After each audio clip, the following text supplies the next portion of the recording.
Sitting and watching a clearing is really good education. I don't know whether it comes out on the video, but you can see the lines in the grass over here. I'll get my finger in the way. And you count those lines going across this way. There's at least 7 lines, and they're all going down this way. Right, so not following the true contour. Reason why I'm being very quiet is that there is a bloody deer. You can't see it, it's just ducked in behind this tea tree just here. It's come down for a drink.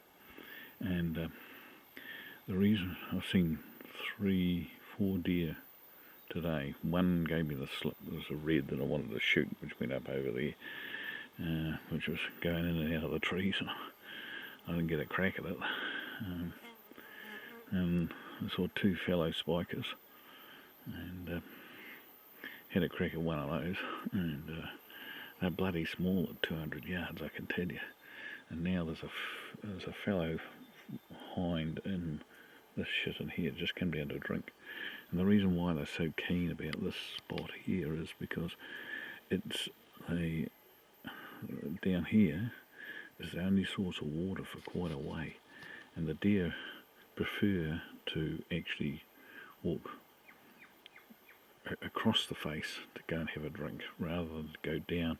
The main creek is just down below us here, but that's a lot more work, and so the deer will prefer to walk horizontally across to the creek. And water is something which a lot of hunters don't actually really pay enough attention to, because the next source of water is just short of that clearing that's just over there, and probably about the same sort of distance back this way before you actually got another source of water. And so this face here, even though, you know, well, basically it's a big face and only really one source of water on it for quite some distance, and that's why it's so bloody popular. And you can actually see those lines in the, hopefully it comes out on the video, the lines where the deer have been walking back into this water here. Now we must have had a fair bit of rain, because the fawn, I call it a fawn, not very big, walked in over here. So basically where those little bits of rush, where these rushes are here. And yeah, so there's another creek just on the other side there, but it must be dry, because to have so many deer come up today to have a drink, and this is, you know, this is 11:05, and yeah, everybody concentrates on food, but in reality, water, particularly in the morning after 10 o'clock and around about 3 o'clock in the afternoon, water's a real strong point. I shot a fallow stag over in here, and while I was dealing to it, I had 3 sets of deer walk across underneath who had actually been in for a drink on the right hand side. So yeah, it's a thing that a lot of hunters don't really pay enough attention to, is where do they have a drink and why. And all the sign here is related to them wanting to have a drink up in the corner here. And when we get further into summer, the only point that the water will be right up in that corner. So.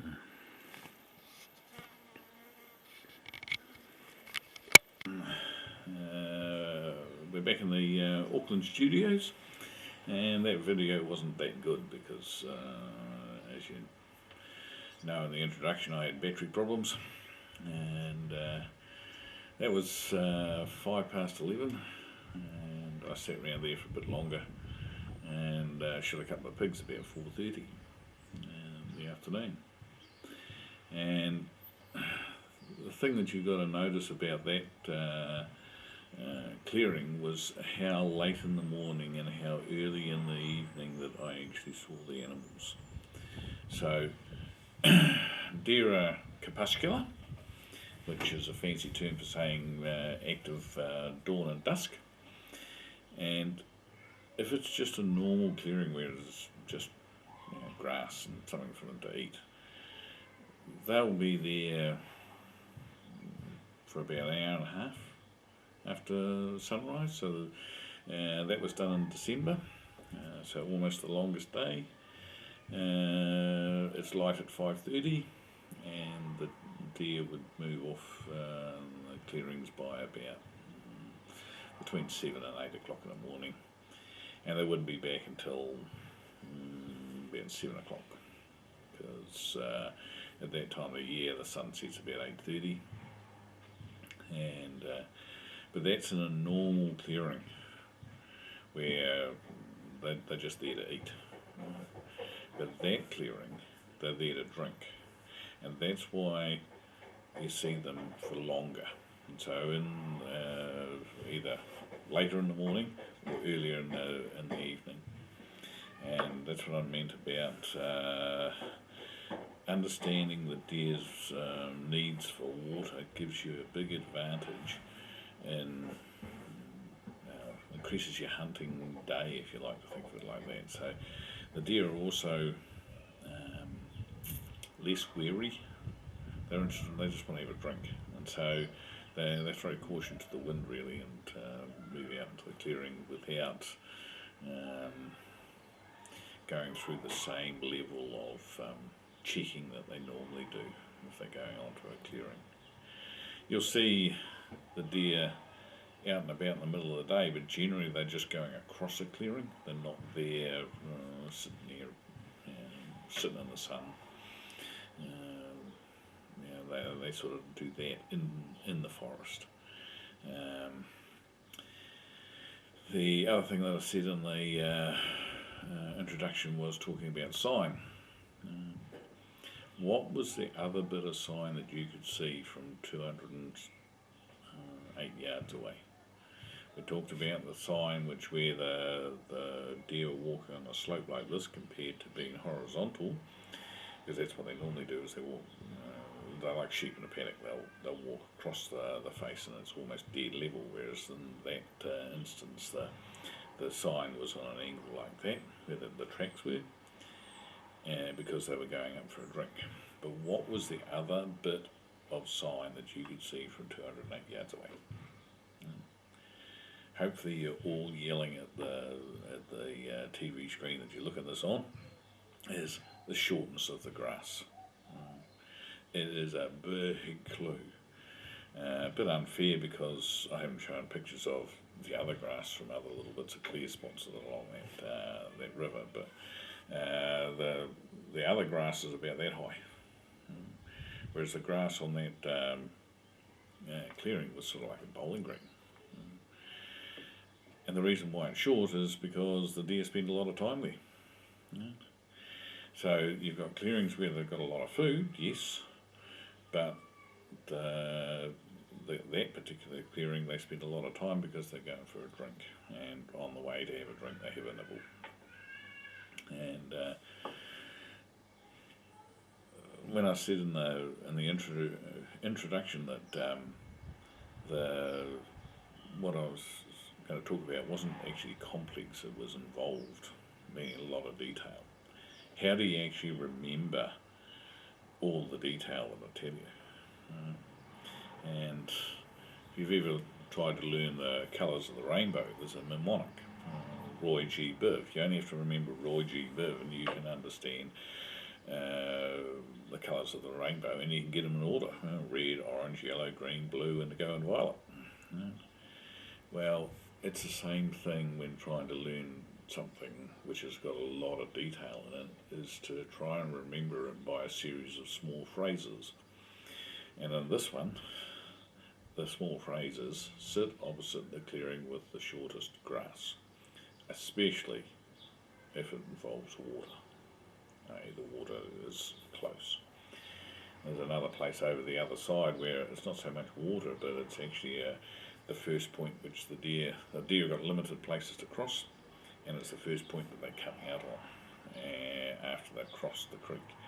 And so while they've got access to the water, the reason that they are using that particular clearing more than the others, i.e. the grass is short, is because it's the first place that they can get access to from the other side. Okay. Yeah, so sit opposite the clearings with the shortest grass. Full stop. Okay. The other thing I said in the introduction was about please like and subscribe, and above all share. And if you feel that way inclined, donate some money to the cause through the Patreon channel. It's the 29th of August here. I should have been crawling around the house complaining like hell because I've been away hunting, because I won a ballot in Woodhall Forest, which is a stags only balloted hunting up on the south end of the Kaipara. And but unfortunately Auntie Cindy's got us locked up for another 2 weeks for bloody COVID. I missed out last year because of the COVID. I'd won the ballot last year, and COVID interrupted it. And again, this year, COVID interrupted it. Unfortunately, they've thrown in the towel and said, well, we'll just give you a refund, and if we get some more balloted hunting, then you can make an application. So I've got to go into the lottery to go hunting there again.